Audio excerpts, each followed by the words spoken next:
Welcome everyone to Just Onside. I am your host Ahmed Badjo Baghdadi, and I'm joined by the man who once placed second in Fantasy Premier League football, Uwais Ahmed. I got confused for a I thought second. it I was thought it might be. me. Yeah. I got confused for a second as well. And if you don't recognize the man on the other screen, that is Ayub Patel. Believe it or not, the lighting is looking good, Ayub. I'll give you that. For the time being, it's early. You look Yeah. like you've been blessed by the gods today.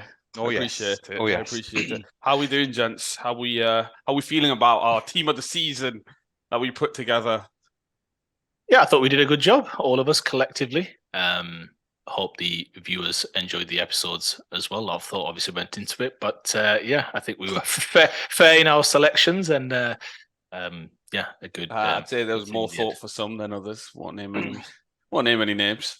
I think It's good, sure. But have we had any comments? I've not actually checked. Have we actually had comments? Which is really what we're always trying to encourage people to do: is make comments.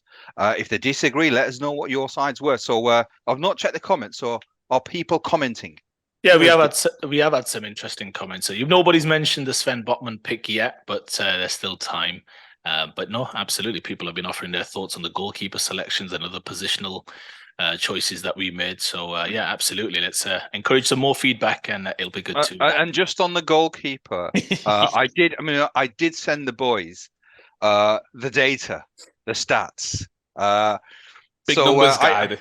Yeah. So, what's your thoughts once you've seen the evidence? I'm just wondering why you made your selection first and then provided the data afterwards. It's like, yeah, Judge. I think he's guilty. I'll bring the evidence next week if that's Is that not how it works in court? After he's convicted. All right. I see. Absolutely. All right. It's the evidence first. All right. Yeah. I see. I'll remember for next time. Yeah, and just a couple of things on that. Great fun, but I also got I don't know why we laughed so much at Sven Botman. I think that was a reasonable shout. To be fair, I just found it funny. I don't know why. That's what I thought. Yeah. Well, I'm not too sure why. I'd ask you to review the incident which led to the penalty at Brentford, and yeah, I think it was how passionate Ayub was about it. You know, I think that's what triggered me. But Yeah. I didn't know you were such a fan. Oh yeah. Oh, and also I forgot to mention Harry Kane. Like, how did that go unnoticed? 25 league goals in this current Spurs side, which is unbelievably impressive. So, shout out to my man Hazard. Oh, I see. No one picked that up. I see how this is. Are you picking Sven Botman, Bruno Guimaraes, and Alexander Isak, because obviously he's laying the foundations for supporting Newcastle next year, and you've clearly got your sights set on landing the England captain in the summer badge. So I don't know what you're talking about. But moving on. We appreciate your patience this week because Leeds have been undergoing a huge transformation. Manager gone. Your boy Orta gone. And we've had an appointment which has, I think, surprised many in Big Sam. Big Sam came out shooting his shot, claiming there's no better manager in the league. He didn't quite say that. He didn't quite say that.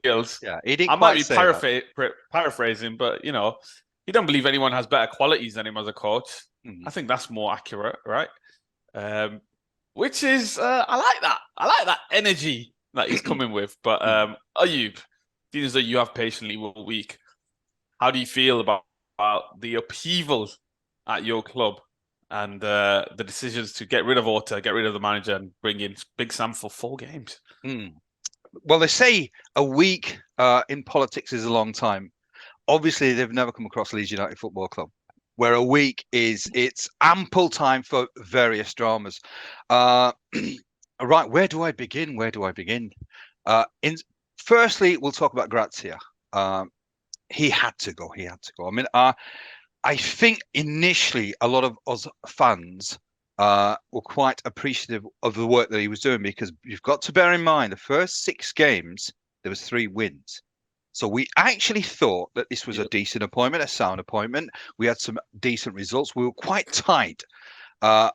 We obviously won 3 games in the first 6 games. So there was cause for optimism. But thereafter, I think the key game was, we've talked about this before, that Crystal Palace game started like a house on fire, 1-0 up.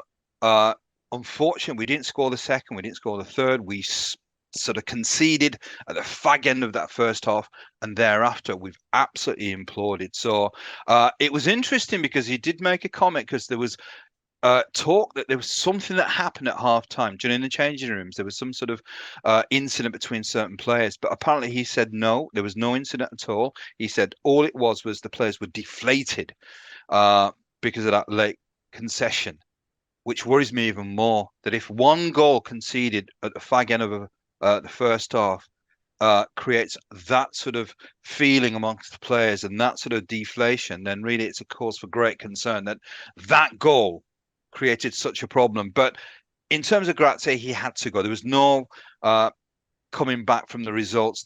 Not just the fact we were losing so heavily. So he had to go. In terms of Allardyce, now that was the interesting appointment. Allardyce actually was a name that was forwarded, do you know, before Grazia. But at that time, I remember amongst fans forums, it was somebody that we just did not want. With hindsight, I think it would have been a shrewd appointment, because now appointing Sam for 4 games, I think it's just a little bit too late as to what he can do. I think the first 2 games, Man City, Newcastle, what can you do? What's been good, though, is just the attitude. I think if you've looked at or watched the press conferences, he's been quite upbeat, quite optimistic. It is Sam. Big Sam is Big Sam. So certainly there's some sort of joviality with Sam. There's a little bit of optimism. The way that he's spoken, I mean, I think it's quite simple. What he said, right, we've got to stop conceding goals, which is it's stating the bleeding obvious. Yeah. He says, right, so I'm intrigued to find out. I genuinely am intrigued to find what he does tomorrow. It's going to be a monumental task. The tools that he has, I don't think they're the greatest tools. So it's just going to be interesting. It just has been a circus of a season. And in a sense, maybe appointing a clown is quite apt. The dismissal, or the guy that's left, which I'm more pleased about, is Victor Orta. As you know, I've been so critical of this guy. I think he's the one responsible for the mess that we're in.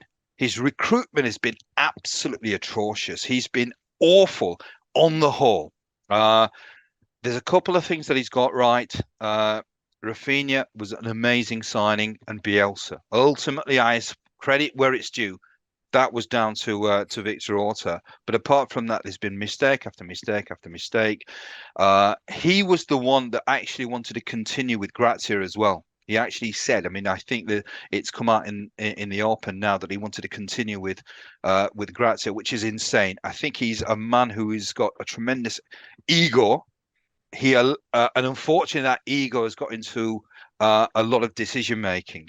So Victor Orta going, fantastic, great. Sam coming, I think, to be honest, there is nobody else, and I'm actually not too sort of disappointed with Sam. I'm actually now sort of thinking, well, if there is a chance of staying up, probably Sam is the man. My only concern is, though, his last tenure was at West Brom. I'm not a stats man, but I have actually got the stats in front of me. 26 games, which was a surprise. I told you, I spoke to you about 26? Yeah, 26 games, 4 wins, 8 draws, and 14 losses, which makes it a win ratio of 15%.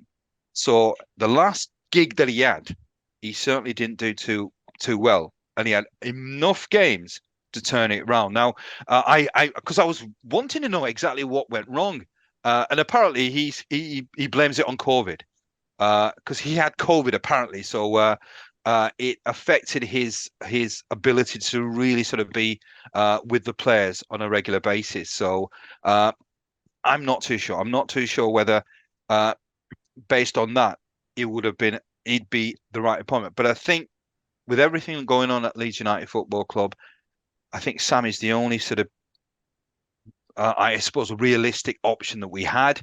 And after a few days thinking about it, I sort of think that perhaps he's the best choice that we have at this moment in time. So as a club, we're a mess. We're an absolute mess. I still think we're going to go down.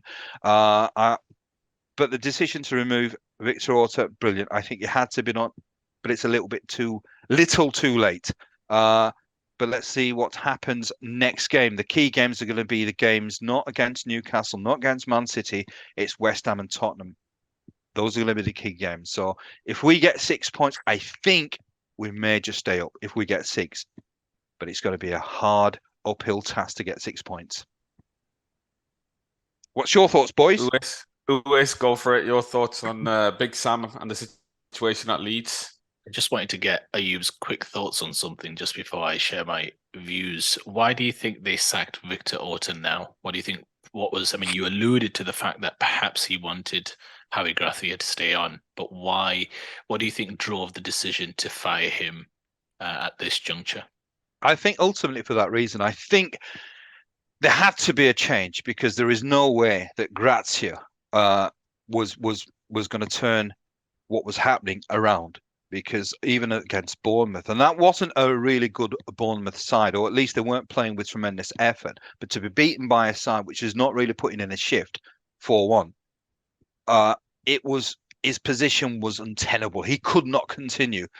And I think for the first time, the Rads actually perhaps pulled rank and decided that if Orta wants to continue with Gracia, then he has to make a decision. Once he made the decision that Gracia had to go, I think then he's realised that maybe he eventually has now realised that Orta is somebody that perhaps has created more problems than solutions. So I think the decision to fire Gracia, I think maybe there was some sort of disagreement between Gracia and Orta. Ultimately, I suppose Orta runs the football club, so therefore he had to make that decision. But I think it's a little bit too little too late, unfortunately, because Orta has been instrumental. And when we knew, a lot of fans, and myself included, years ago, if you listen, you always listen to, I suppose, fans of clubs where the person has been at. He was at Middlesbrough, and Middlesbrough fans, on the whole, were not very complimentary of Orta. They said that he is very egocentric. He makes decisions that very rarely prove to be successful, certainly in terms of signing. There's more misses than hits. And really, as a director of football, you can't, in the Premier League, have more failures than successes. So I have never been a massive fan. A couple of things he's done right, I've alluded to in terms of Bielsa and Rafinha, but on the whole, the man had to go. Yes, I'm going to focus a little bit on the off the field stuff a little, because I think that when you consider the managerial change with Javi Gracia moving on and Sam Allardyce being brought in, that's now 15 managerial movements this season, accounting for Brighton obviously having to appoint De Zerbi, and if we count Christian Stellini also being sacked, that's 15 managerial movements, 13, let's say, permanent manager sackings, and that again alludes to the majority of those clubs. You could argue Chelsea, Spurs, they're not necessarily fighting for relegation, of course not, but the majority of those clubs are in the bottom half of the table, or were in the bottom half of the table when they sacked their managers, like a case in point being, say, Aston Villa in removing Steven Gerrard. So that's quite interesting. It's obviously a record in the Premier League. When I think about Leeds, I think Badge mentioned it on the group not so long ago after the last result, that this is the first time he feels now that they are doomed. And I probably would share a similar sentiment. That's what it feels like. It's a club in complete disarray. When you fire 2 managers in one season, joining a group of, say, Chelsea and Southampton, and I guess arguably even Spurs. I mean, you can see some of the happenings at those clubs. It tells you a little bit about the lack of accountability and leadership at Leeds right now. There was an interesting event last year, I believe, and you will know about this. The owner, Andrea Radrizzani, he was at one of the tech summits at a tech conference last year, halfway through last year, and he was there to talk about his own media group and the future of sports broadcasting. And he was asked about, at the end of that conference, he was asked about Leeds.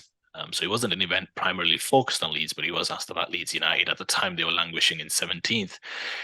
And at that point in time, he unconditionally backed Marcelo Bielsa when he was asked the question about Leeds, and he also spoke about how if they could survive, which was looking unlikely, his words, but if they could survive, they could push on the following season, look to kind of establish themselves over the years as a top 6 club. 2 weeks later, he fired Marcelo Bielsa. So that tells you a little bit about this owner. And again, Ayub, I'm sure there was a lot of criticism, I think, from Leeds fans at the time that we are languishing in 17th, and the owner's talking about prosperity and how we're going to establish ourselves as a top 6 club, perhaps too little, too late. And I think right now what you're seeing at Leeds United Football Club is a game of high stakes poker. You've got San Francisco 49ers Group having a 44% stake in the club, and they've got a deal in place to buy Leeds United outright in the summer. Now, that agreement expires in January.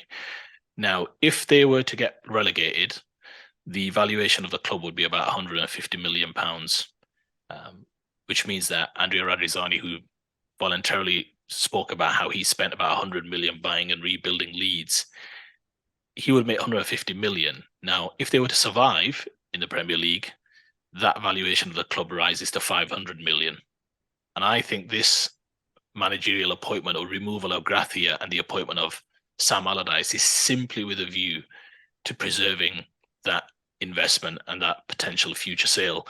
Now, I would argue there's nothing wrong with that. He's a businessman. He's invested in owning Leeds United Football Club, but I think that's what this is. And as a fan, that worries you to some extent because it kind of takes the focus a little bit off what's happening on the field, and it's been a complete mismanagement. Now, when it comes to the sacking of Victor Orta, the reason I asked you that question, Ayub, is I do have to believe that a lot of it is PR.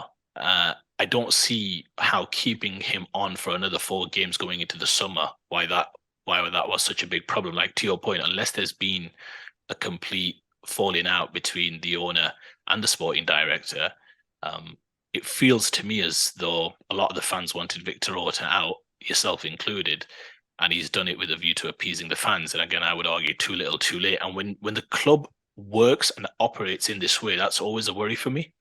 To be fair, the Glazers have had a long track record of that. If you follow each and every event quite close. Now, one could argue they've been relatively successful in some of the things, but they've obviously not achieved some of their kind of sporting aspirations over the last decade. But that always worries me as a supporter of a club when you see things where you think, is this simply just with a view to appeasing the fans? And now that brings us on. I mean, look, Victor Orta had some, to your point, Ayub, he's done some good things and he's done some bad things. You mentioned about Rafinha bringing on Bielsa. Bielsa doesn't come to Leeds without Victor Orta, but he's been there 6 years. And I think the biggest mistakes he's made in the last 12 months has definitely been the recruitment. You've got £95 million from Rafinha and Calvin Phillips.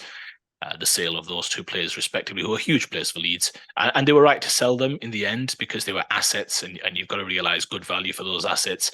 But then in terms of the recruitment of the players they've bought, Aronson, Rutter, Sinisterra, Christensen, I'm not arguing against some of the quality of the players, but it's more the calibre, the intangibles. They're all under 25. You've got to think about the type of profile of squad that you're building when you know you're probably going to be fighting relegation. And I do believe there's a distinct lack of characters in that kind of dressing room. They're all quite young. Was that a concerted effort to kind of reduce the age of the squad with a view to perhaps flipping some of those assets in the future? Perhaps you would think so. Now that brings us on to the appointment of Allardyce, and I'll just finish off here. I thought his press conference, you're right, I listened to it in its entirety this afternoon, and initially, obviously, the soundbite is the one about the knowledge and the depth of knowledge. Badge alluded to it in his introduction, right? He mentions about how his knowledge and depth of knowledge rivals that of Pep, Klopp, and Arteta, and obviously, of course, that's going to make the headlines. But he did make it quite clear that he's not suggesting that he's better than him. What he's simply suggesting that his knowledge would rival those of those elite coaches. So, I think his press conference was one of he was quite upbeat. I mean, I disagree with his view about how he'd love to have the opportunity to rival those kind of elite managers. Well, I would argue he got the most high-profile job this country can afford, which is to be manager of your national football team in the summer of 2016, and he lasted 67 days. Now, whether you side on the side of the FA, Allardyce, or the Telegraph, in the end, if you're looking to, I think it was proven that he was, at least proven to be suggesting workarounds regarding kind of third-party player ownership. So in any which way, he had that opportunity to prove at the highest level what he was about. So I could argue he has been given that opportunity. But can he keep Leeds up? I'm pessimistic simply because of the fixtures that he's been left with to deal with, and he mentioned that quite a few times in the press conference. But I think at this juncture, if anybody can, probably Allardyce can. I do feel like it's too little, too late, and ultimately Leeds board proved that if they were such big fans of Allardyce, they probably would have looked for him after they got rid of Jesse Marsh, and clearly that wasn't the case. So it's not necessarily the case that the board clearly believes in him as well. It's probably a marriage of convenience at this moment in time, but can he keep Leeds up? I don't see any other manager who's perhaps got the credentials to do it, but I think it's a tall order. Yeah, it's a tall order at this point, I think. Your next two games are City and Newcastle, like you've said. So, I mean, he'd have to do wonders, absolute wonders that we've not seen this season for you to get points out of those two games. Your only saving grace is there are obviously clubs down there with you that are doing just as bad. So you've just got to kind of hope in the next two games other clubs around you don't pick up many points either, and then move on and hopefully get some points in the last two games for you guys, 6 if you can. But for me, I just feel like it's too little, too late. 4 games to go. It's a big task.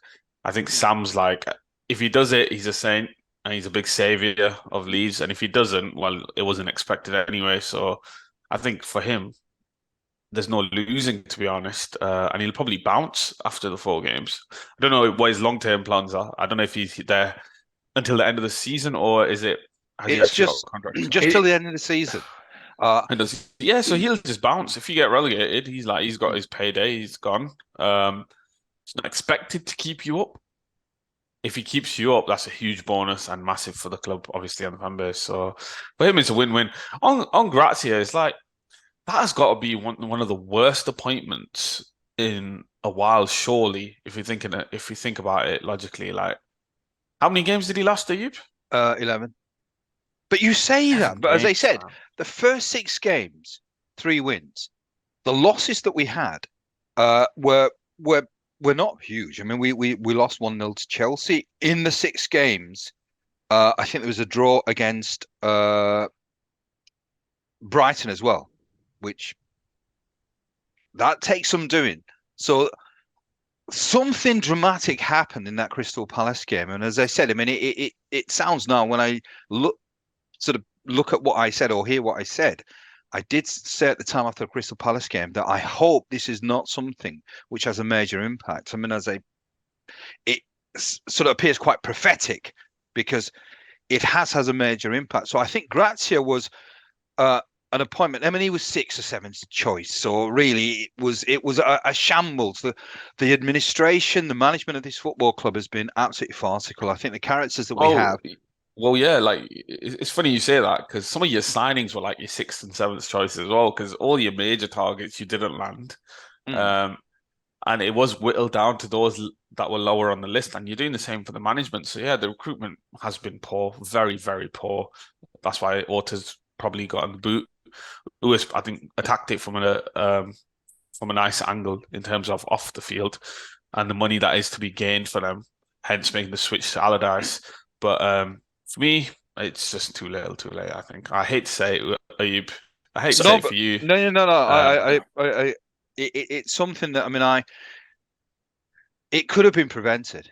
It's not something where the recruitment is always important. I think you've got to get the coach right as well. And I think so. Recruitment in terms of the coach, Jesse Marsh was Victor Orta's project. I mean, this was a coach identified to be the successor for Marcelo Bielsa. So this is not somebody where we've sacked Bielsa and we've thought, hang on, who the hell do we go for? Bielsa was leaving. That was the plan. Bielsa was going to leave at the end of the season, and he was going to be replaced by Jesse Marsh. For whatever reason, I don't know whether it was an American project because of the 49ers, because we've then brought in Tyler Adams, Weston McKennie, Aronson. The recruitment has been absolutely awful. We brought in Jorginho Rutter from Hoffenheim, who his credentials, if you looked at them, and it's something that we've talked about before, Very few goals, very few assists, 35 million. He's hardly. I mean, I'm not sure exactly how much game time he's had, but I'd be surprised if it's more than 45 minutes in the EPL. Mark Rocker at Bayern Munich, albeit he obviously is playing for Bayern Munich, but in the last 2 years before we bought him, he'd played 15 games. There's a reason why.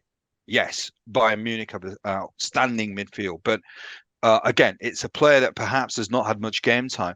It's so many of these decisions, the due diligence that Autumn must have done. I have no idea what due diligence he does. There are clubs in the Premier League that you need to look at as an example. If you look at Brentford, but if you look at Brighton, now Brighton a couple of seasons ago wouldn't sell us Ben White, and the reason they gave was that that we were relegation sort of in a battle, relegation rivals. Look at them now. Their recruitment has been absolutely outstanding. Brentford as well, absolutely outstanding. Brentford is a club. What is it, 12,000 capacity? Yeah, something like that, yeah. And it's not a major football club. It's not a club that you sort of say, right, Brentford, and players are queuing to join Brentford. But this is it. Whether it's the owner at Brighton with Tony Bloom, or whether it's the manager at Brentford with Thomas Frank, you've got strong leadership there and stability at key positions. So that if they do lose a Graham Potter at Brighton, who has built that kind of playing style, then they can insert somebody else, and who clearly looks like he's taking that next step of development. Brighton are now, I mean, next season you'd be expecting them to finish top 8 again, and maybe even push on in another domestic cup. I think you mentioned that earlier about some of the recruitment, and whether there's obviously an American angle there, let's say, with some of the players, but also with Jesse Marsch coming in, or whether there's some kind of 49ers influence there. I mean, 44% stake with a potential future outright ownership would suggest that there is some clear input there, let's say. And that, again, if I was a supporter of a club that ultimately just wants my team to operate in a clear and organized way, in a strong professional way, that would worry me, that such decisions are being made that are not necessarily about getting success on the pitch, but about perhaps achieving returns, let's say, off the field. And I'll finish on this. I remember when Leeds famously lost against Derby. Still probably brings a tear to Ayub's eye. But when they lost to Derby in that second leg at Ellen Road 4 years ago, I think it was, or 4 or 5 years ago, I remember speaking to Ayub at the time, and he was absolutely distraught. Frank Lampard's Derby, and I remember suggesting to him, and Ayub, you'll remember this, that maybe Leeds losing in the, let's call it the semi-finals of the playoffs, let's call it, that maybe this was better for them, because they will be better placed perhaps next year to kind of go stronger, and then they'll be better equipped to handle the Premier League. And in some ways they did prove that way, Ayub. They obviously won the championship the year after, I think at a canter, pretty much, and then obviously had a really strong first season in the Premier League. And something that you mentioned a couple of episodes ago about how this club perhaps deserves to go down. And you look at, say, a club like Burnley, and it's very different because they had established themselves in the league for a long time under Sean Dyche, but they've now gone down, obviously come back up at the first time of asking under a different manager, young manager, vibrant, fresh ideas. Clearly, they'll want to hold on to him. There's some rumours about maybe the Spurs managerial job for Vincent Kompany, perhaps. But you'd think maybe perhaps now they might be suited because they play a slightly different brand of football, and the proof's in the pudding, right? Next season, we'll see.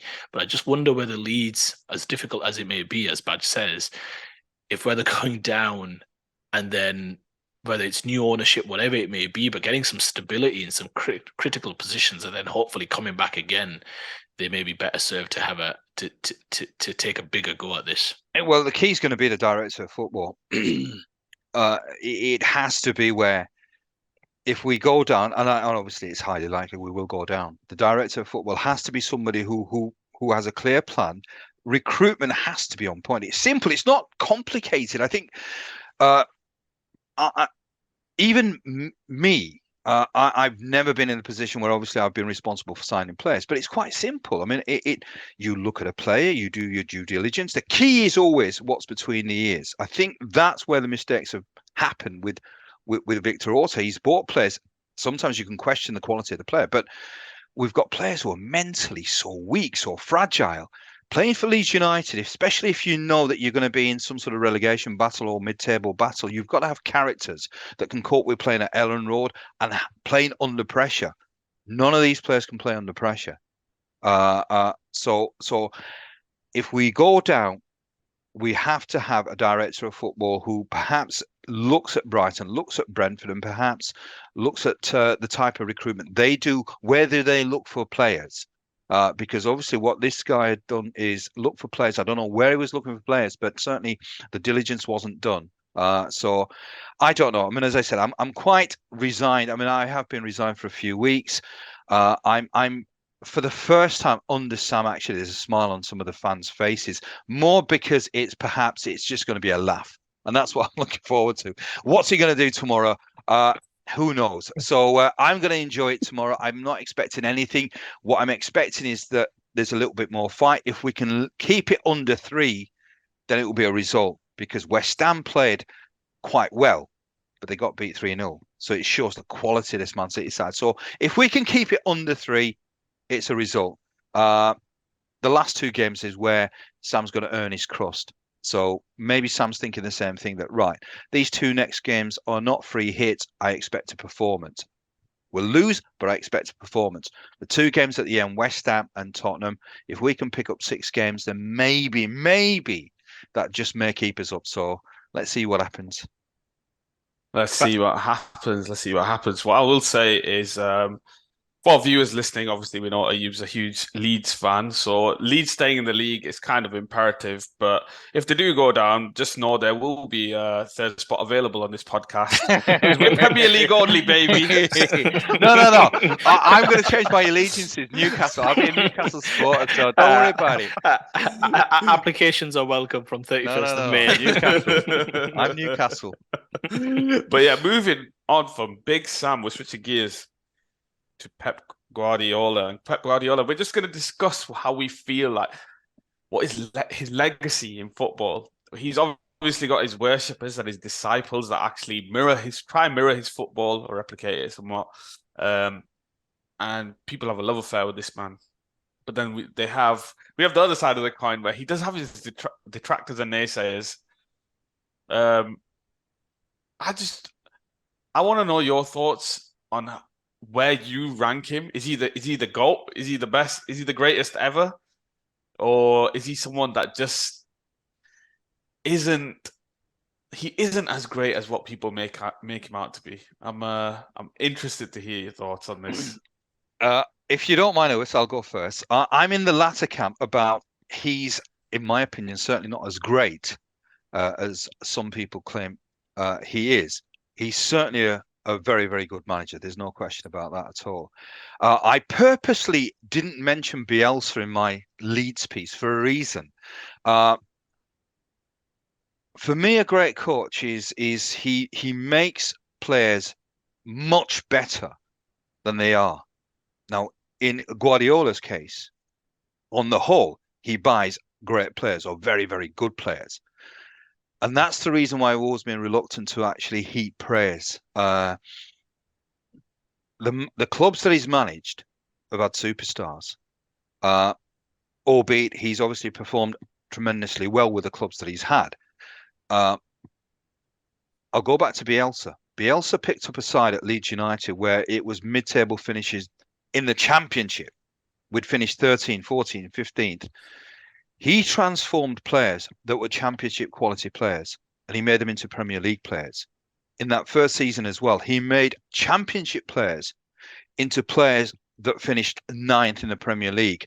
He actually proved to me what an exceptional coach can do. He can turn water into wine. He can turn turds into gold, albeit it ended badly, but he at least proved to me what he can do, or what a great coach can do. All Guardiola's ever done, he's worked with great players or very, very good players. It's something that I thought about as well, that, right, how do we judge Guardiola? He's won leagues, yes, in various countries, yes.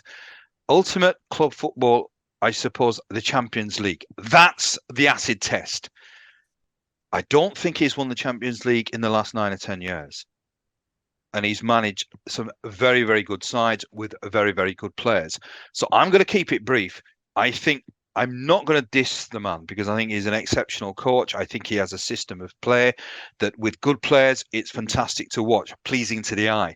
But in terms of, is he one of the greatest? Absolutely no. In my mind, the greatest coach that I've had the pleasure to see, and Baz, you'll be happy, it's Alex Ferguson. That to me is a great coach. That he made players.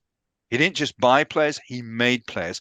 Admittedly, later on, he was buying great players, but certainly I think early on in his tenure, he showed how great a coach he was. So certainly Ferguson proved to me he's a great coach.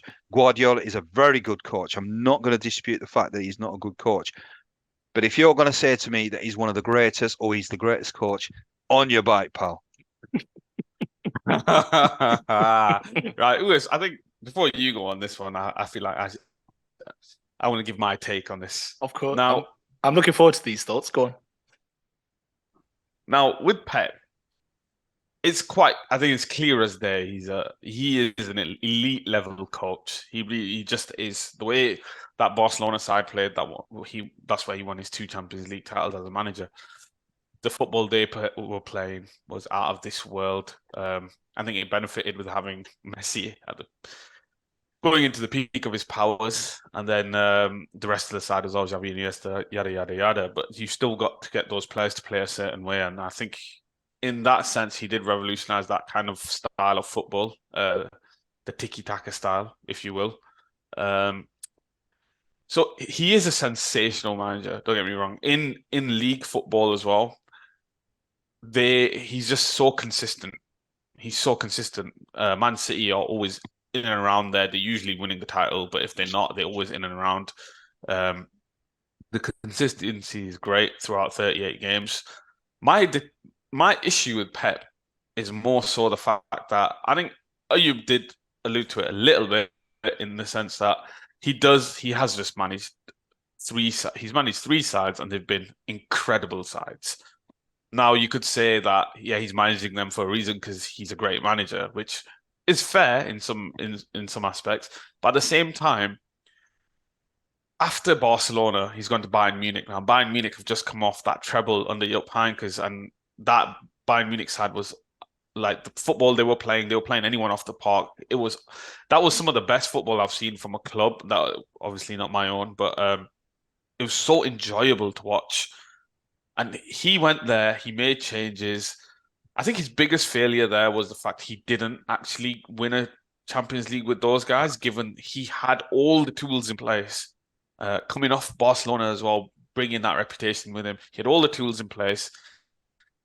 And I feel like wherever he goes, he just gets to choose who he wants. Like, I have never in my life, like, even now that he's at City, I've never in my life seen a manager get backed to the degree that this guy gets backed. Like, Pep points at a player and wants him, they get him.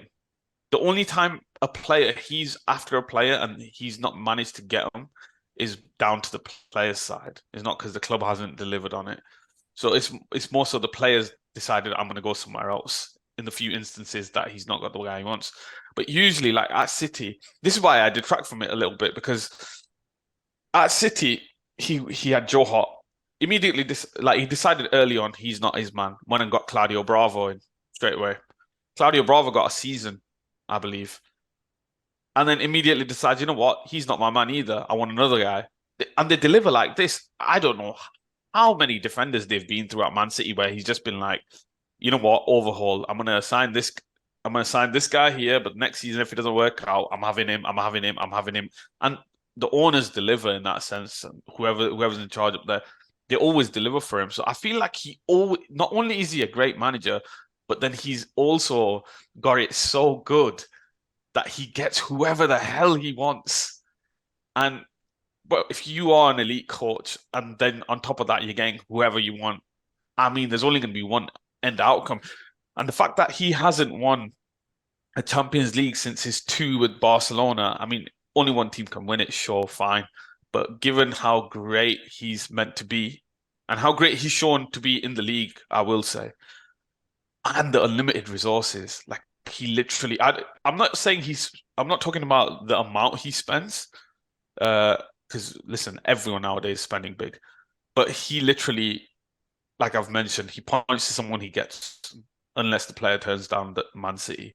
So I think with all that factored in, the fact he's not won a Champions League title since Barcelona, I think leagues are Bayern Munich. It's an expectation. Like if you don't win the league, you have no business even being there.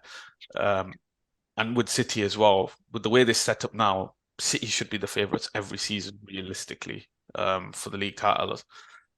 So the fact he's not delivered on his Champions Leagues, I think that is it's a slight detriment to his legacy. I feel because Right. with the It's massive detriment. Massive. It's not slight. I think it's huge.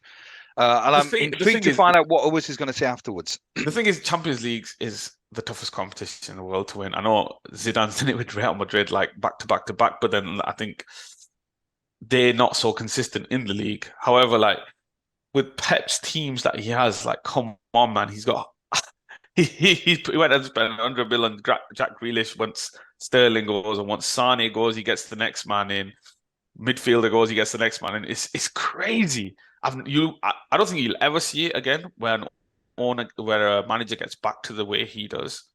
And I just don't feel like he delivers on it on a European standpoint, at least. In the league, like I said, consistently throughout the season, he's got the best players in the world. He is one of the best managers in the world. So yeah, I think for me that he just fails upon. I think the Bayern Munich one was a big failure in my opinion. The City one, they haven't been there. They haven't reached that mountaintop yet.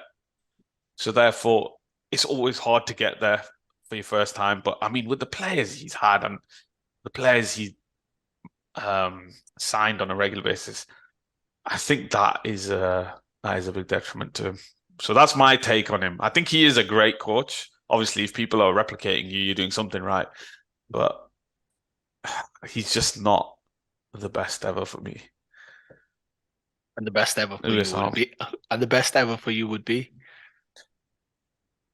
Oh my gaffer! Like you're making me sound again. I'm not answering this question. I plead the fifth. But what I will say is, I would love to see Pep win the league with some of the lineups that me old gaffer put out in his years. Yeah, I mean, and the year, by the way, the last time we won the Champions League, I think that season we just signed Owen Hargreaves, no one else. So not Pep, sorry. Ferguson did sign, like, he did start to begin signing like the big players from the clubs around him, but it'd only be like the one or the two. It'd never be an influx of 5-6 players when you've just spent 40 mil. All right, same position, different player, 40 mil, come in, 50 mil, 60. It wasn't like that. I know the money's a bit exaggerated these days, but still the point stands. He never like made a big name signing and then decided, you know what, I can't be asked with you. I'm going to sign next man to do my job. So that's where I think the huge difference is. That's where the huge difference lies. I think both of you genuinely make some really, really good points and very measured points, I must say, in terms of not necessarily suggesting that, hey, he's just simply had the luxury and the riches kind of on offer, and therefore it was inevitable that they were going to win the trophies that they were going to win. Clearly, he's been instrumental in that, but you both have, let's say, some question marks about, perhaps, to your point, Badge, the capacity that they've had to spend and acquire players in the market. And Ayub, I hear your points loud and clear as well. I mean, the only thing I would say is a few episodes ago, 23rd of April, Ayub mentioned, when asked about Arsenal and Manchester United, as to who'd had the better season, and the quote that Ayub offered to me, and different context, so you've got to allow me a little room, was that football is about winning. It's about pots. It's straightforward. It's simple. That's what it's all about, sports. And there's not many managers that have obviously done it at a higher clip than Pep Guardiola. And if you look at his success at Barcelona, Ayub, you mentioned, rightly so, that Ferguson at Manchester United, and let me make it very clear, Sir Alex Ferguson is also the best manager that I've observed in my lifetime as well. He worked with players early on where he wasn't necessarily signing players, whether it's, we mentioned about Scholes, Beckham, Giggs, Gary Neville, and others so on. I think it's sometimes interesting how we view the players that came out of that La Masia kind of route into Barcelona. Of course, we know they were world-class footballers, whether we're talking Piqué, Puyol, Xavi, Iniesta, Busquets, and obviously the greatest of all time, Messi. But the point is, they all clearly also didn't cost the club a penny. Now you're talking about some of the absolute best of the best, and I would argue that Guardiola has obviously had some impact on those players' development and improvement in terms of enhancing their qualities as well. It's just, and look, they may well have been elite players without Guardiola, but you have to give the manager some credit from taking players who are not necessarily bought for a huge fee and giving them the platform to obviously clearly go on to achieve huge European honours. Barcelona, we know, 3 league titles, 2 Champions League titles, a couple of Copa del Rey's, Bayern Munich again, back-to-back title wins. I agree with Badge. I think he came in July 2013 after a year sabbatical in America. And I think obviously Bayern Munich having won the Champions League that year, I think that was always going to be a bit of a challenge because it looked like he would be the one, the kind of the man to deliver the Champions League for Bayern Munich. And obviously they won it that season, I think in the final against Dortmund, if I'm not mistaken, at Wembley. And they've gone on. He's obviously then gone on to coach Man City, winning, it looks like now, maybe 5 Premier League titles, including this season, out of 6 years, 1 FA Cup, 4 EFL Cups. In the end, in terms of winning, there's not many managers who have done it at a higher clip. And I take your point, Badge, about the spending and the ability to spend. I think the great thing, if you look at the statistics over the last 10 years, and I'll give you the full view of this, in the last 5 years in the Premier League, their net spend is actually 10th in the league. Chelsea are first, United are second. Arsenal No. So my point wasn't the amount of money they spend. It's more so he can say, I want him, and he gets him. Yeah. Like there's no one else in world football that gets back like that. It's crazy. And to that, but just that's why I wanted to give. That's why I preface my comments by saying I'll give you the full view of this, because I know that you'd might perhaps take umbrage to that. What I'm saying is they have spent money, and their net spend, like I said, has been 10th in the league. But of course, let's be very clear, they've also accumulated a plethora of quality options that's then allowed them to kind of spin that into future additions and acquisitions, and that's why perhaps their net spend isn't as high in the last 5 years. Jesus, Zinchenko, others case in point that they've been able to flip Sterling. But what I would say about Guardiola is when he has spoken about the players that he's had at his disposal, the interview that he gave to BT Sport after they beat Arsenal a couple of weeks ago 4-1, Martin Keown asked him about how he's like a chess master at a chessboard. And he speaks about, look, this might sound like and I'm quoting him pretty much. He said, this might come across a little fake humble or something along those lines, but I've coached Barcelona, Bayern Munich and Manchester City. Ultimately, it's about work ethic, pushing them a little bit, but ultimately it's about the players' quality. And what I've noticed in many of the press conferences or interviews that he speaks, he's not necessarily one to push the virtues of his own skills and how he's made this player into this or that player into that. He's ultimately spoken about, look, I've had great players at my disposal, and although that gets thrown at him a fair bit, I would say, I think that simply explains that football ultimately is about the product on the pitch. The most important stakeholders in sport, whether it's football, tennis, any other sport that you want to think about, it's about those participants on the pitch. And the manager can guide and create a certain mentality and develop, and he's incredibly important. I'd still say he needs to be the most important person at the club, but you're not going to be able to do anything without the quality ultimately on the pitch. And yes, he is PR trained as well. Yeah, exactly. They're never going to say, yeah, I made him. I made that player. Or I've took him to another level. They're never going to say it. Like true, but some managers like Jose Mourinho would, and I can give you many examples. But look, in the end, what I'm saying is he explains that he's had quality players at his disposal. And to your point about the teams that he's managed, he's obviously come through the Barcelona ranks, having won there as a player, been a great player for them in their history. He's then got the job, maybe you could argue similar to Arteta, having spent a period of time in Arsenal, not as long as obviously Guardiola at Barcelona, but then obviously having had the triumph at Barcelona and the achievements, he's then obviously used that as a springboard to get other huge jobs. And in the end, what I would say, Badge, to your point, and I do want to answer it about how he can pick and choose the players he wants, it's because the leadership, and he alludes to this in the BT Sport interview as well, he said it's the leadership has the utmost faith in his ability to develop those players. And sometimes he's buying ready-made players. Listen, there's not much developing Erling Haaland. I get that.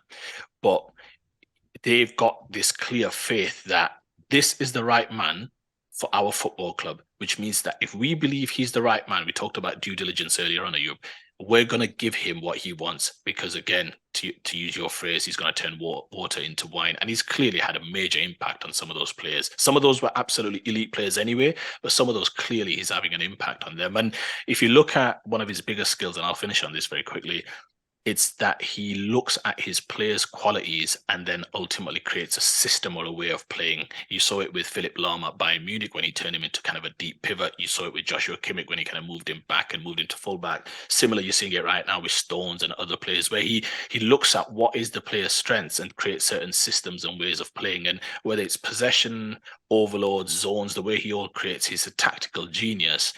And for me right now, he's the best coach in the world. He's not the best coach in Premier League history or English football history. That's Alex Ferguson delivering 13 top flight titles for Manchester United. But I think in the end, this guy is the best of the best right now. And I think ultimately, in terms of some of the fortunes that he's had along the way, I think that just goes with the territory, regardless of whichever industry that you're working in.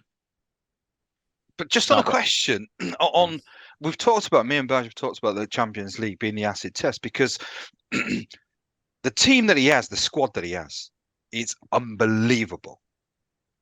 What is the reason? How can you, as a Guardiola supporter, give an answer, give a justification of why he's not won the Champions League with the team that he's had in the last 10 years or so? Because any other coach, I would expect to have that caliber of players at his disposal.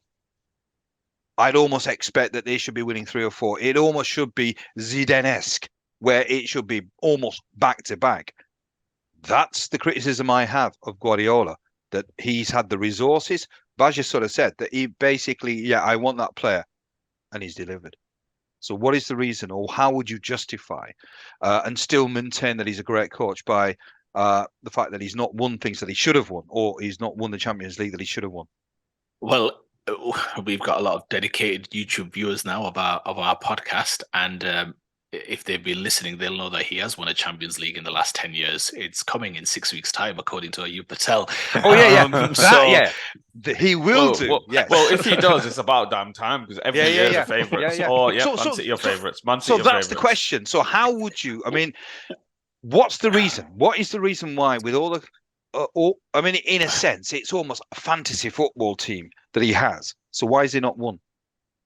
Yeah, I think, look, if you look at his time spent in Manchester City, he's got one Champions League runner-up. So I think we can at least give him that. And you may say, well, he should have won. Wait, not a win. That's not a win. I'm not doing this. Like, if you're gonna do that, I'm not giving him a runners-up. What do you mean? Look at the squad he has. Look at the players he gets in. I ain't congratulating him on a runners-up. You gotta be kidding me. I didn't suggest. I was simply providing context that he's got to a final. You weren't providing context. You said, and we've got to give that to him. I'm simply saying. Giving him nothing. Well, Badge, and I'm sure when you watch this episode back, you mentioned earlier that Champions League only one team can win it. Your words, not mine. And absolutely. And in the end, you've got many. And this is the great. I'm not gonna go off on a tangent. I promise. Yeah, because I'm cutting you off. For sure. I'm sure you will. There were a lot of sometimes when I get into discussions with a lot of my United supporting friends, and I use that word loosely. But when I'm speaking to them, we often talk about how, could United, when will they start challenging again? It's a lovely discussion and what have you. And I always say, well, the problem that they have is that they'll never be able to control or affect the fact that there's other big clubs. So Man City can still operate the way they are. So how are United going to affect them? They're still going to be able to buy the players that Bad mentioned. So in the same way, what I'm simply saying is Manchester City are an elite club, and they have been under Guardiola's tenure, which is why they've always, relatively speaking, gone deep into that tournament. The same way Chelsea were doing during that 4, 5, 6 year span. You remember the famous Mourinho Benitez battles in the Champions League. Unbelievable growing up watching that. You're right. They would argue that they should have won it by now, and I would argue that the level of performance that we've seen out of this Manchester City club team over the last 4 or 5 years under Guardiola's tenure that they should have, and they haven't, and they will look to obviously correct that this year. I don't justify it. What I'm simply saying is sport always offers you this, where you've got other clubs also competing for the biggest and best trophies. Yeah, where you've got Bayern Munich and you've got the Barcelonas and you've got Real Madrid, who once they won La Decima, just never stopped, kind of not winning or failing to win that Champions League. I'm just saying there are other opponents, but you're right. Yeah, but I mean, it's like, yeah, there are other opponents, but if you've got the best coach or the greatest to ever do it, and then the best team who are the favourites every year, I mean, is that not a failure? Then he's not delivered in his time there. I'd go as far as this. If Big Sam is coaching this current Manchester City side, I would expect him to be challenging for the Champions League, which is the reason why. If you've got the caliber of players, this guy has, in the last 9 or 10 years, had the best team or the best players. How can you've still not answered the question? You're not answering the question. To Ayub's point, to pile on a little here, at Barcelona, he had Messi, Ronaldinho, Henry. Am I right in saying, yeah? Then he went from Henry to go on, sorry. Go on. Yeah, then he went from Henry. Eto'o's at the club as well. My mistake. Samuel Eto'o's at the club as well. He goes from that to then getting Zlatan Ibrahimovic. That doesn't quite work out. He goes from that to getting David Villa in. He goes from David Villa to Alexis Sanchez, who's one of the hottest things in football that time. I mean, he's just this is my issue. This is my issue with the whole thing. Like, yeah, he's a good coach and everything. He's a great coach. Yeah, he's a great coach. But he gets everything. He literally, I've never seen another manager offered this luxury. But why? Why does he get everything? No, but this is what I'm saying. He's a great coach. But we've had great coaches. We've had Ancelotti. We've had Zidane. If I'm an employee, if I've got a company and I'm an employer and I do my due diligence to bring in an employee to run my business and I'm going to delegate and I've done my due diligence, I know that I've done everything that I need to do to make sure I think this person that I've brought in is the best of the best of the best.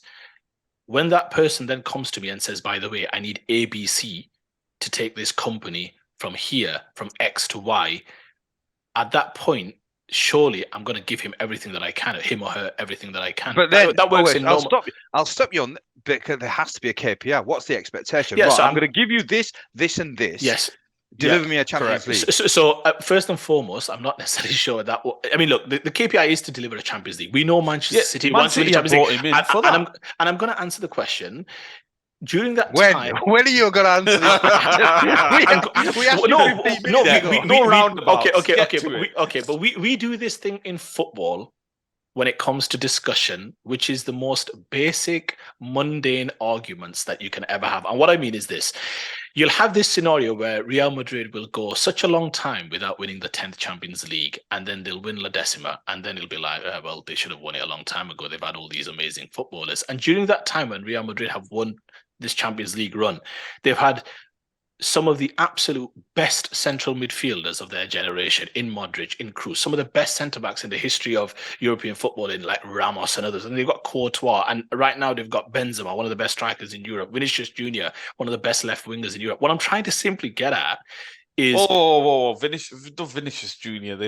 Vinicius Jr. has only been great this season, and he was very good last season. Prior to that, he was just a kid. But what I'm saying is, like he was ambling. What I'm saying is, in the years prior, there's always teams that are there absolutely on Manchester City's level. That's what I'm getting at. When Real Madrid have been winning all these Champions League, they've got 8 or 9 of their first 11 are world-class footballers. And what I'm simply trying to get at is, we do this thing, and this is why it really often frustrates me, where it's like, if Real Madrid win it, we'll point to everyone else like Mbappe on the last episode. Why has he not won Champions League. And when he's won it, we always say, well, he gets 500,000 a week. Why have Man City not won it? And then when Man City win it, we'll be like, well, why is this team? It's like we just constantly just find which team hasn't won it because only one team can. And then we say, well, they've not met their KPIs. Do I think Manchester City could and should have won a Champions League by now? Yes. Do I think he's failed? No. I don't see sport in that linear way. I think they're still knocking on the door. And I kept making that point about Chelsea. You keep knocking on the door, it's opening. They constantly are making quarterfinals, semi-finals, finals. And one of these years, you would think under the stewardship of this manager and this player profile, they will win the Champions. They will win the Champions. You've given Guardiola a free pass. Yeah, that's ridiculous. They've got to one final, mate. One final. And when Manchester City, if Manchester City win the Champions League this year, you know what the narrative? I hope they don't win it now. No, what the narrative will be: Messi's 2-year reign in PSG was a little bit of a failure, wasn't he? Because he couldn't deliver the Champions League, and that's my point. Only 2 teams could have won it in the 2 years that he was there, and that's all I'm saying. We've got to be fair that only one team can win it, and Manchester City. But that's with sport in general. I know I made a point that only one team win, but like that's sport in general anyway. Like either one team or one person is going to win whatever sport they're in, but that's no excuse. Listen, if the guy's got the best tools, the best style, and he's regarded as one of the best managers himself, to get to one final and then lose that as well and by the way, they lost purely because of the tinkering that he's done with that lineup, and he's failed in that regard in Europe with City multiple times because he does these he makes these kamikaze decisions, which if he is the GOAT, he shouldn't be doing. He just genuinely shouldn't be doing. You know what your best 11 is. You know what's got you to the dance. Why change that? So sometimes that might be something where he believes too much in his own ego. So he's deciding, you know what, I'm going to do this. I'm going to do this because I am that guy. But then he's not delivering on it. Man City haven't brought him in to win league titles. League titles, they're at a point now where it's almost like the Bayern complex where they expect to win the league. Yeah, but they're not expecting to compete. They expect to win it. And again, let's look. I agree with you that in the end, he will want to deliver a Champions League trophy. But again, in that time, it's been Real Madrid, it's been Liverpool, and there have been other elite teams, yeah? There was a period of time over a 3.5 year. But that's with anyone. Yeah, agreed. But what I'm saying is... But look at Liverpool. Look at Liverpool, for example. I can't stand them. This is well known, but because they are our biggest rivals. But the job Klopp has done there with the players at hand, he made Mane into what he was, and he made Salah into what he was. When he brought these guys in, yeah, they were good players, but that's where it stopped. The buck stopped. They weren't great players. He's had a midfield of Henderson. Like, he's made Jordan Henderson. He's made people believe, and I don't care about saying this, I'll say it chest out. He's made people believe Jordan Henderson's a good midfielder, which is unbelievable. But the job he's done is, like, compared to Pep, he's been way more successful in Europe with Liverpool. I hope you'll remember that when we do our Liverpool segment. Happily. No, listen, I have no qualms in saying Jurgen Klopp's a superb manager, but because of the job he's done. But imagine he got, or Wenger or someone, or Klopp, got the funds and the eternal backing this man gets, they would have delivered. They would have delivered. Well, it's always difficult to prove a negative, right? I can't prove that in any way. I mean, look, they delivered with less, so the probability better. Who would you say at this moment in time, in terms of squads, which do you think is the best squad in world football at this moment in time, or European football? The best squad? It's probably close between Man City and Real Madrid, but I'd probably lean. No, City. Let me finish. I'd lean towards Manchester City.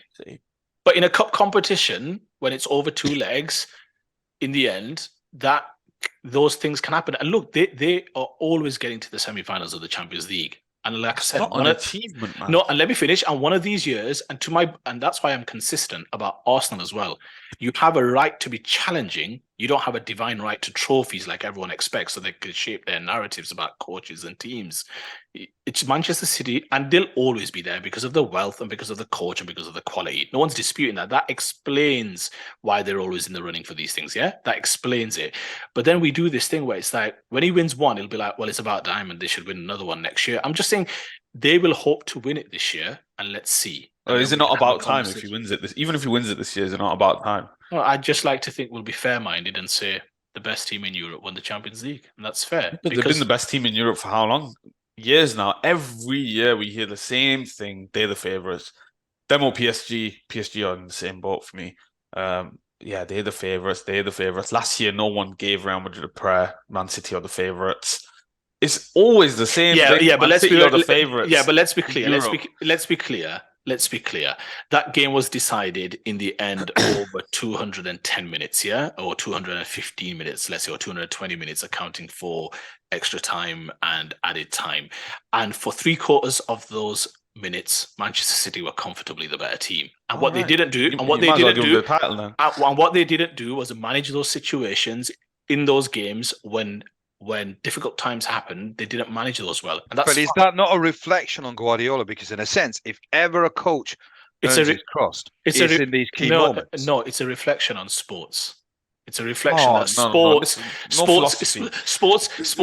sports gives you these moments when a team can score in the 91st minute and then score again in the 94th minute to force extra time. That's sports. That's drama. That's the emotion of the game that we all love. That's just a general overview of it. Yeah. Just on that point, Fergie time. Why was it that United, or at least it appeared to be, United always scored at the end of games? Because in a sense, again, it was the philosophy of the coach never giving up, and I suppose it was brave players, strong players, good players. I suppose seizing moments. All right, so you've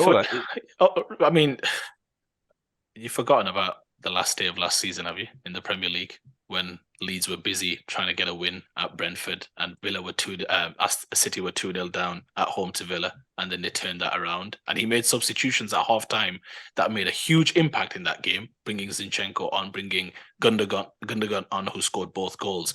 I mean, this idea that Manchester City have also scored last-minute goals to deliver. I mean, even before his time, obviously, the famous one. I love that comment, though. He brought on Zinchenko and Gundogan. Gundogan, who walks into pretty much any side in Europe. He's but what I'm saying is, if you he should have never been. No, hang on. The embarrassment of riches this man has. Agreed. Because again, if I'm an employer and I've got the best employee in world football, I'm gonna give him an embarrassment of riches. And let me finish. How come no other manager gets this treatment? Are you telling me he's not the best? He isn't like on a pedestal here. He is the best because he's not the best. No one's like. So who's the best? No, but there isn't. I'm not. This is what I'm coming to. I think there's a cluster of absolutely elite managers. Okay. I wouldn't go around ranking them. That's what fine. I'm saying is, look at Ancelotti. Doesn't get that treatment. Klopp doesn't get that treatment. Zidane doesn't get that treatment. And this is the point where I'm coming from. If Jose Mourinho, sorry, I'm not even mentioning Mourinho. Can Pep take over a team like that Inter Milan team and make them win a treble? I don't think so. No chance. I don't think so. Unless a myriad of signings come in for him, I don't see him doing that. Well, Alex Ferguson's confirmed this.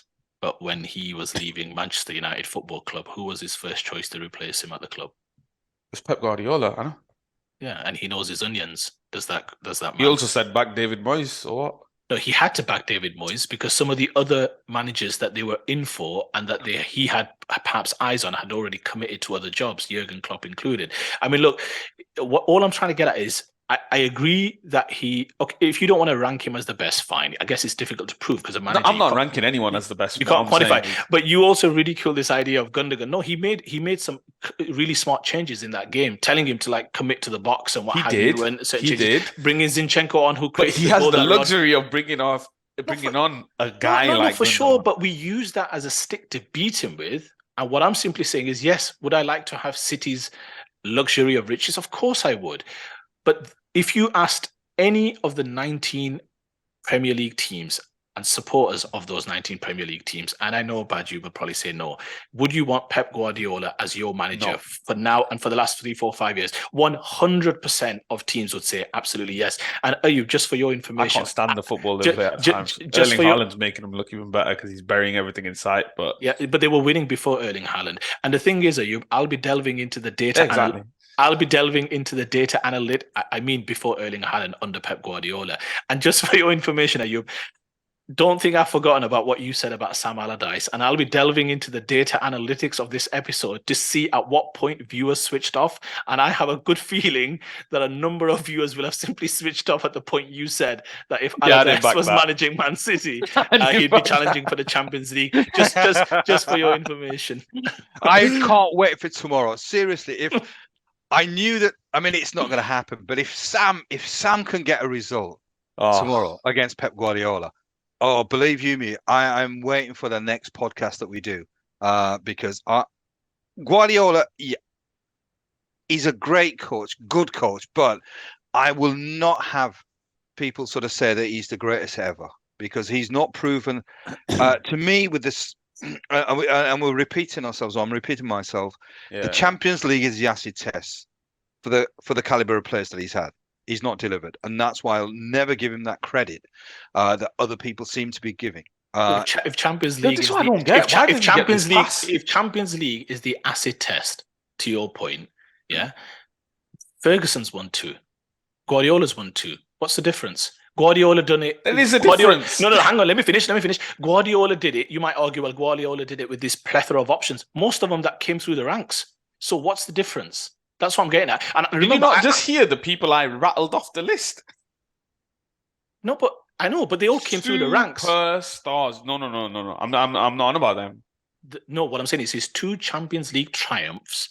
The basis of those were still of a lot of players that came through the ranks. Now, you might argue, yes, Ronaldinho, and I remember at the time Barcelona made a bid for Beckham, and then they obviously bought Ronaldinho thereafter. Yes, he's had great players. So has Sir Alex Ferguson. And again, Sir Alex Ferguson is the greatest coach that I've ever had. And I don't think I'd be surprised if Guardiola ever gets to that level where I think, whoa, he's kind of on that Alex Ferguson level.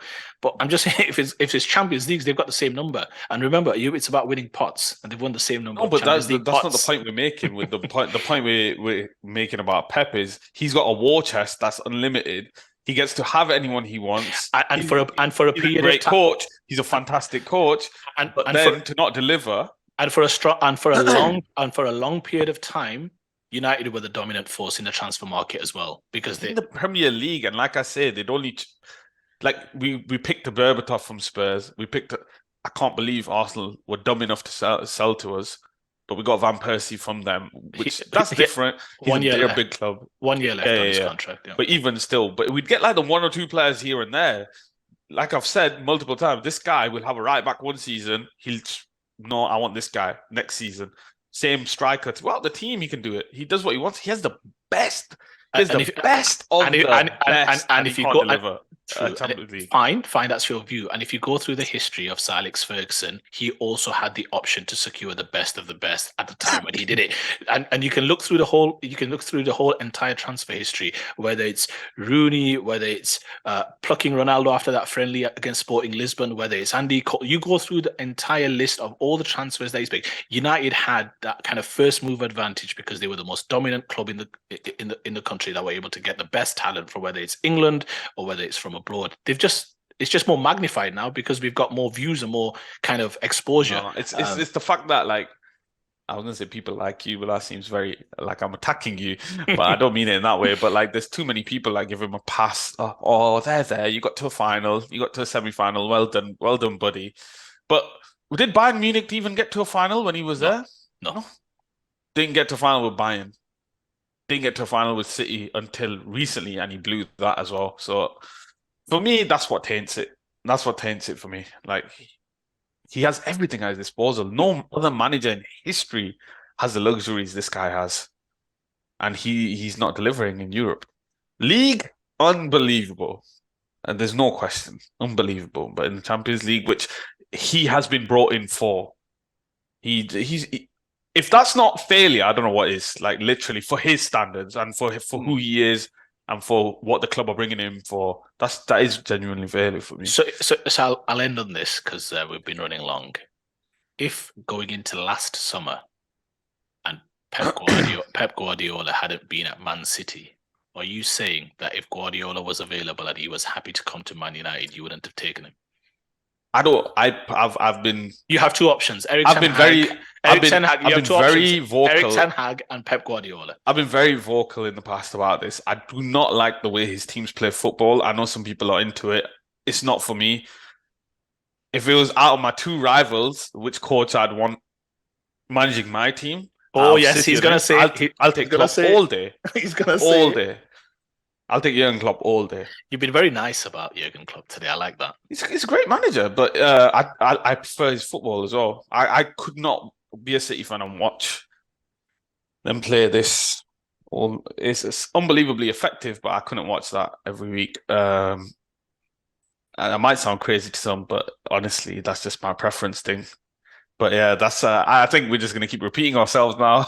We've got to a point. It was a great discussion. Really, he's a bold fraud. Me? No. Yeah, I won't name names. Anyways, guys, let us know what you think. Anyway, let us know if you think Pep is the genius that some make him out to be, or if he just not hit the expectations that he should have, especially in Europe. So yeah, let us know. Comment below, all the good stuff. Remember to like, subscribe, share this episode to all your friends. And thank you for joining us, gents. It's that turned into a healthy debate, and nearly brought out my ire. but all good. We will see you guys on the next one, which will be in the week coming up, I believe. So enjoy your bank holiday weekends. And that's been this episode of Just Onside. So in the meantime, don't spray off.